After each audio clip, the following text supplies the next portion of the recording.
Hey guys, this is Tyler Mayforth with another video blog. It's been a while. I think the last one I did was after the New Mexico State football game, which was December 1st of last year. And that was a big win for the Bobcats. And then again, today was a big win for the Bobcats on the men's side. The women lost to Denver in the first round of the play-in round, first round, 73-63. Tough loss for them, but the men bounced back and kind of saved some face for the school with a huge 68-56 win over Seattle. I would call it a thorough dismantling, and I am joined by Brant Freeman, one of the voices of the Bobcats. Now, Brant, starting, I guess, let's start fresh. Let's start new. Let's start with the Bobcat men. What impressed you with them tonight? Well, certainly Joe Wright.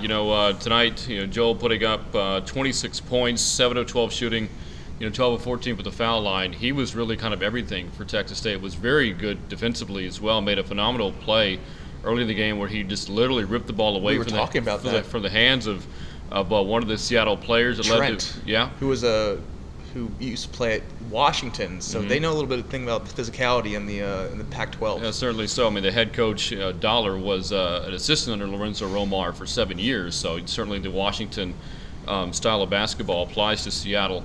And Joel made a great play. It led to a fast break, and points off turnovers was really big tonight. 28 for them, and I think they had the 28-12 edge in a game that won by 12. That's a 16-point advantage in that statistic. That was really big for them. And getting back to Joel, going back to the win over San Jose State on Saturday, he's 14 of his last 22 shooting. Joel's been a player who can, he has a reckless abandon about him. Sometimes it's really good for the Bobcats. Other times it can really cost them. He's a very heady player. Yeah, but he's been very smart offensively, I think, these past two games, and he has to be a player that other teams have to be concerned about in this tournament.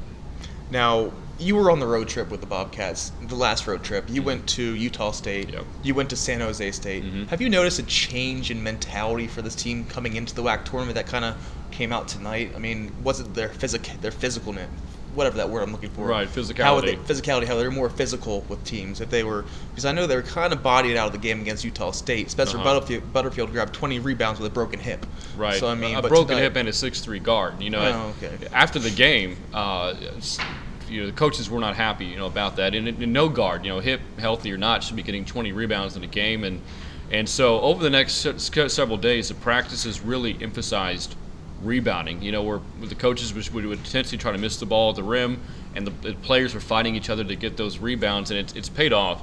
And they didn't win the rebounding battle tonight per se, but they didn't miss a whole lot either. They shot 50% from the floor, but they won it against San Jose State. And they've also worked on getting back in transition defensively and effectively playing well offensively in transition. And I think you saw that tonight, getting back to the points off turnovers. So I think the game against Utah State was a bit of a wake-up call, because I think they came into the game. Butterfield, was injured going in. Medlin was still out with his injury. Keyshawn Reed was still out with a torn ACL. I mean, I think they came in thinking that Utah State wouldn't be an easy win per se, but they wouldn't be as challenging as they thought otherwise. That's the first time they played them in San Marcos. Correct, and that was not the case. I think it made the players take a good look at themselves. That winning in this conference, no matter who's banged up, is not going to be easy, and they've come through and won 2 games handily, where their previous 4 WAC wins did not come so easily. No, and one thing Cameron Dollar, Seattle's head coach, said after the game, that while the Bobcats did not win, the rebounding margin, it was 35-29, especially 14-3 on the offensive glass. You look at those numbers, you think, oh my God, they got destroyed. No, Dollar said they won in everything else. They won how aggressive they were. They won how they attacked the rim. And large in part was Joel. But one thing that stood out to me in that first half, early on in the game, Reed Cannon dunking on those 2 guys, low. I didn't think Reed had that kind of ability, but that kind of set a statement that, hey, this is a team effort, because that's one thing that also impressed me. This was a team effort by the Bobcats. Yeah, it really was. I mean, Joel's numbers stand out because he had 26. Next highest scorer was Matt Staff with 13. Nobody else in double figures, but yeah, I think all around, the team played very well. They were able to share the basketball and played great team defense. I mean, I know Seattle's not the 96 Bulls, but to hold the team at 34% shooting is pretty impressive. And to me, the big moment of the game came early in the second half when the Bobcats were up 8 at halftime. Seattle responded by going on an 8-0 run. Coach Davalos took a quick timeout And the team responded with a 9-3 run of their own, and Seattle never really got. That was when Seattle tied the game. Correct. Which was the only tie in the game. Only tie in the game. So they never never led the game either. Correct. They never led. They never tied again, and really, they never seemed to be in the game again. At that moment in time. So the team showed a lot of maturity tonight in responding to a bit of adversity when Seattle put them back on their heels. Now, looking ahead, I guess, to Thursday, not Wednesday because the women lost. We'll get to that in a second. But Thursday, going up against Denver, 17-1 since New Year's Eve, 10 in a row.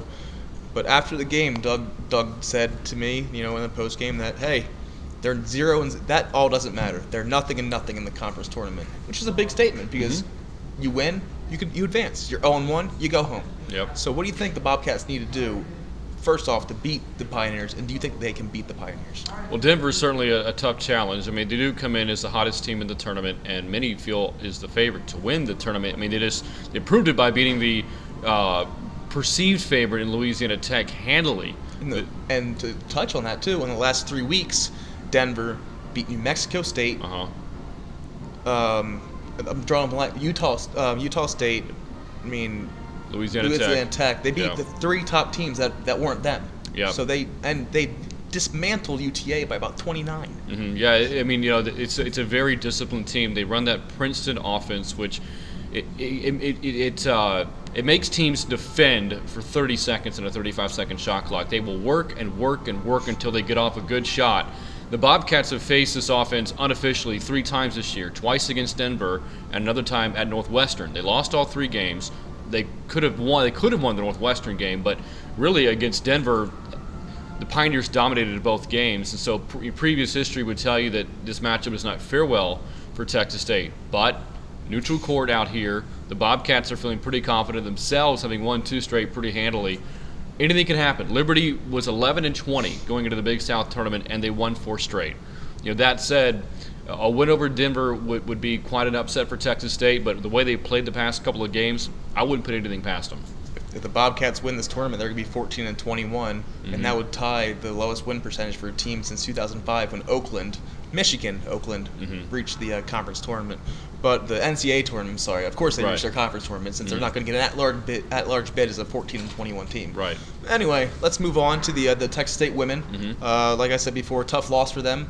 But what can you say about the play of Diamond Ford? I mean, she scored 20 of her 27 points after halftime, 20 of their 31 points, in fact, the teams. But Diamond Ford wraps up her career number 1 all-time, not number 1 single-season scoring, and number 2 in all-time scoring. First of all, touch on the game a little bit, but then Diamond Ford, how important she was to this team. I know that throughout the broadcast, Bill mentioned that Diamond, if there's a Mount Rushmore of women's basketball at Texas State, she deserves to be one of the 4 on there, and I don't think you're getting much of an argument for that. She was phenomenal all season long, just putting the team on her shoulders. It was a rough season. They dealt with injuries, specifically to Ashley Eze.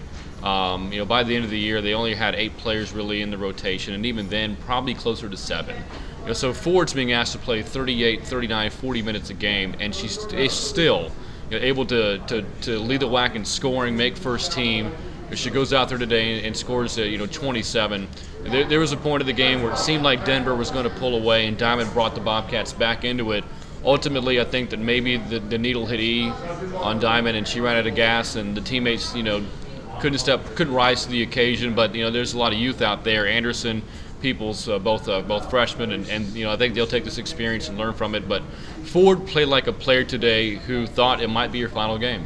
And I think I mentioned this to you earlier, that one of the main reasons why the Bobcats hung in that game for so long was the play of Ashley Eze. Yeah. She looked as strong as I've seen her come back from that knee injury that she suffered back against Louisiana Tech, I believe, on January 12th, or something along those lines. But tonight, Eze in the first half, 7 points, 7 rebounds. She was physical. She was ready to play. She was demanding the ball, demanding double teams. Feed me more, she was saying, basically. Yeah. She finished 7 points, 8 rebounds. Yeah. She wore down a little bit, obviously. Maybe game shape's not there, but she looked pretty good. But still, if Eze was still on the court didn't draw those 4 fouls, we're talking about a different team out there. Absolutely. Ashley played her best game of the season, at least since the injury. in the finale against San Jose State at the 23 points and 9 of 11 shooting, and Coach Z was feeling pretty good about what Ashley could bring them, because in the first meeting against Denver, Eze fouled out of the game. In the second meeting, she did not play. So, what could 25 to 30 minutes of Ashley Eze against Denver mean to the team? Well, she was plagued with foul trouble really in the game, and I thought that the play of Amiko Smith at point guard was phenomenal. That long three-pointer with the shot clock winding down just broke the Bobcats. I mean, it was a stake in their heart. Yeah, and I think going into the day one of the tournament, of the 3 possible teams the Bobcat women could have played, Texas Arlington, New Mexico State, or Denver, Denver was the worst matchup for them. They beat them twice in the regular season, including a pretty easy win for the Pioneers in Denver back in early February. But that was the luck of the draw. They got the bad matchup, and Denver, to their credit, played very well. As a team, Utah State's women are very good. Wouldn't shock me to see Denver pull off an upset. Now, I guess looking to the future for the Bobcat women, we don't have to do that for the men yet, since the future is just on Thursday. But the future for the women is a little bit further away. Mm-hmm. They lose Diamond Ford, huge loss. I mean, number 1 single season, number 2 all time. And I'm calling it right now. If her number's not retired in the next 10 years, this could be a travesty. Sure. Because she absolutely deserves it. But back to the women, they lose Diamond, but that's about it. I mean, Bree Dawson, okay, Morgan Pacino, right? Okay, they didn't really. They played a combined 9 minutes. I don't believe Castano played today. No, so that was all Bree Dawson. Yeah. But so losing Diamond, but they get 3 off red shirt, the 2 transfers, and the 1 freshman who hurt herself prior. Do you think the future's bright for the women? Well, I mean, they're really excited about the recruit they're getting out of Georgetown. Caitlin Walla was the 4A state tournament MVP. They won a state title. A player who was being looked at some at some bigger programs, and they were very excited about getting her. Jacqueline Jeffcoat will have the red shirt taken off of her next year. You'll have 1 more season of Ashley Eze. You'll have another season of Kayla Martin. I think that Ariel Anderson is a very unique and special player, very scrappy, can just, get on a scoring bench in a hurry.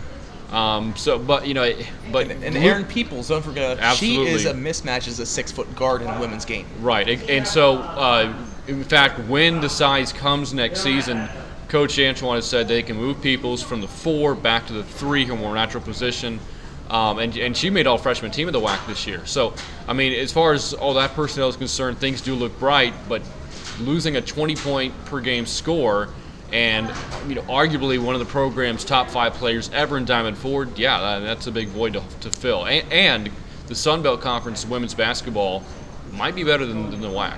The WAC is currently constructed. Wow, that is saying a lot. But I mean, this was a tremendous season for the Bobcat women. They fought through a lot. They looked bad some moments. They looked great some moments. I mean, they put up 100.